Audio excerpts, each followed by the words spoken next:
Coming up on Mountain News this morning, a kinship care law went into effect earlier this year, but officials say there's a lack of funding to begin the program. Plus, a new case of chronic wasting disease was found on a deer in Kentucky, and now officials are warning hunters to beware of their game. Dedicated to Eastern and Southern Kentucky, this is WYMT Mountain News This Morning.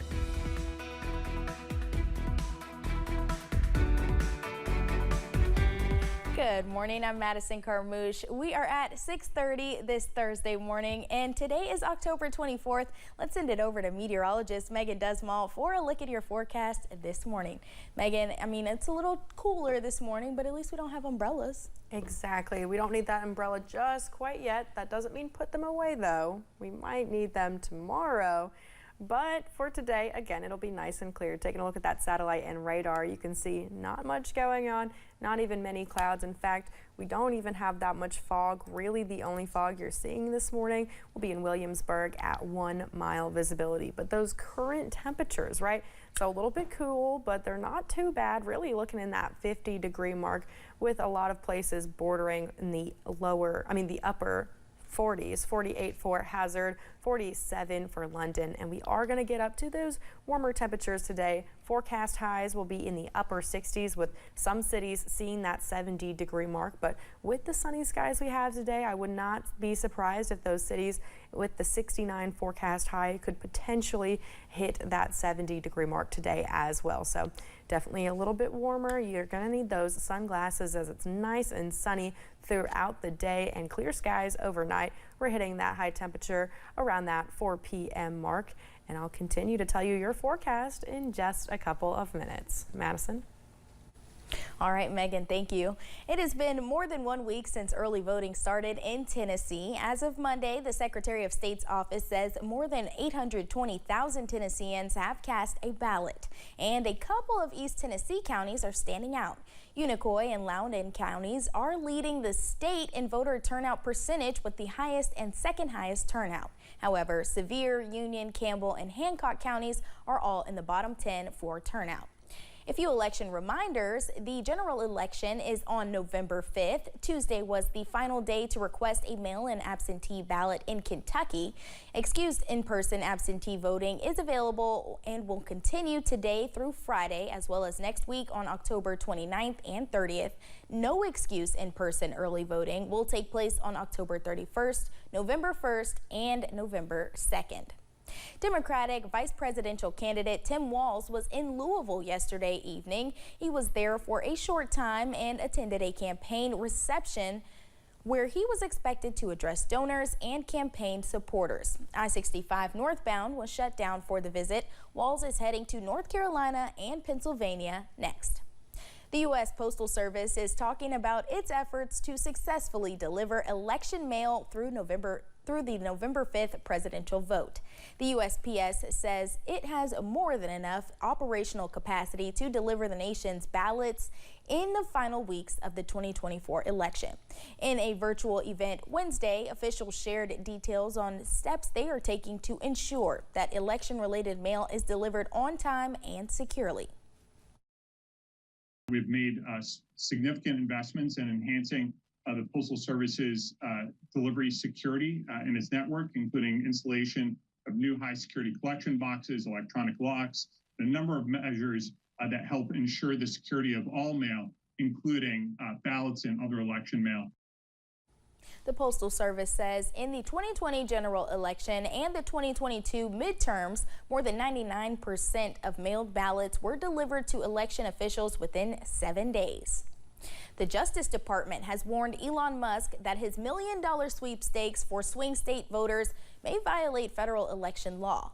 Musk says that people who sign a petition in support of the First and Second Amendments will enter a random daily drawing for a $1 million prize. But to sign the petition, you must be registered to vote in certain states, and federal law prohibits paying people to register to vote. A new law is waiting to be enforced months after the bill was passed earlier this year. Senate Bill 151 would support children being cared for by relatives other than their own parents, providing more options and resources to those families. Despite its almost unanimous support from lawmakers this spring, the steps to enact this new law have not been taken. Now questions linger over whether there is enough money to support the program. That funding was not made available. So at this time, we are still hopeful in the near future that there will be an additional pathway for funding of Senate Bill 151. But without that support, the cabinet will have difficulty moving forward with implementation. Cabinet officials estimate it would cost $20 million to carry out the new law. The Letcher County Fiscal Court is receiving a $3.3 million grant from the Abandoned Mine Lands Economic Revitalization Program. The funding will go toward building a waste digester system. Those involved with the project say this is similar to a composter. Jeffrey Justice with Pine Mountain Partnership says the grant will help the economy in Letcher County.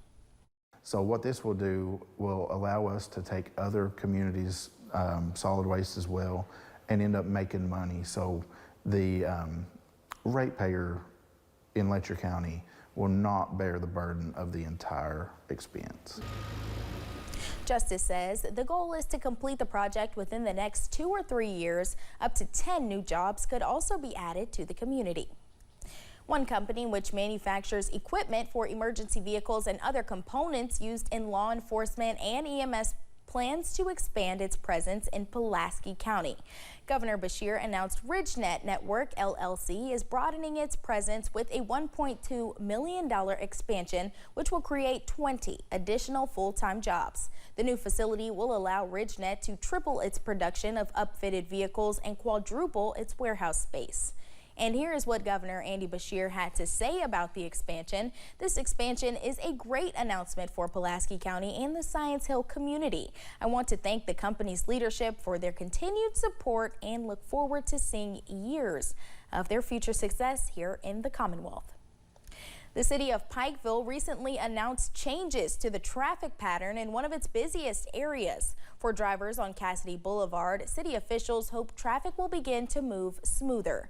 The connecting road that leads to Food City and Lowe's and the road that connects to Gas and Go and Starbucks no longer allows people to drive left or straight through, with new signs changing the lanes to allow right exits only. City engineer Brad Sloan says eliminating drivers passing through oncoming traffic should help cut down on crashes and congestion in the area.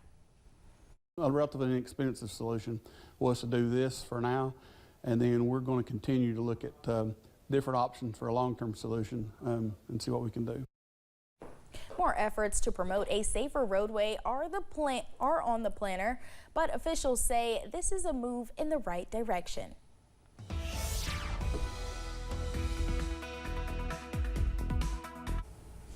Looking out at WYMT studios, we do have a little bit of those low-lying clouds, but overall it's looking nice and clear this morning. 46 degrees is our current temperature, and as we look through the rest of the region, this kind of trend is sticking with us, mostly the mid 40s to upper 40s, with some areas getting into that 50-degree mark. 52 for Jackson, 50 for Pikeville and Logan, and 51 for Clintwood. We will be warming up into those forecast highs for today in the upper 60s. So overall, it won't be that bad of a day. Some areas could potentially even see that 70-degree mark hit. And as we go through the next couple hours and as you're heading off to the bus stop, 50 degrees as you're on your way to school, nice and clear skies, and 68 degrees by the time you're heading home.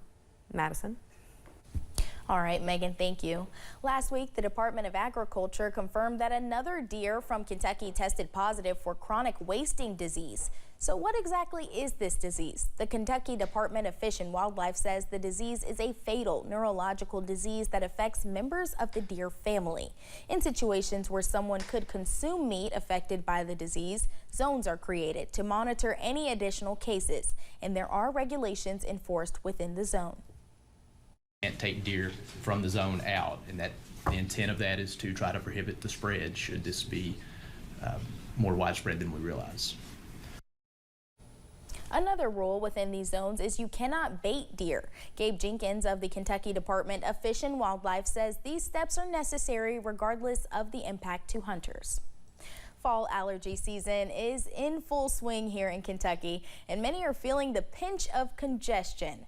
The CDC reports that 1 in 4 adults reported having a seasonal allergy, and while it's easy to see the pollen while plants are blooming in the spring, Dr. William Greisner from Bluegrass Allergy Care says the fall presents its own pollen problems.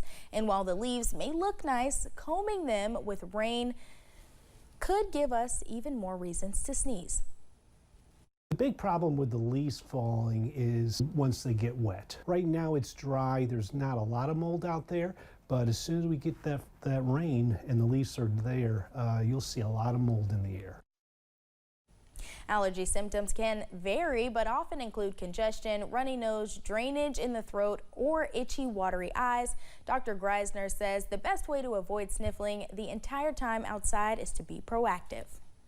Well, thanks for joining us. The time is now 6:40. Still to come on Mountain News this morning.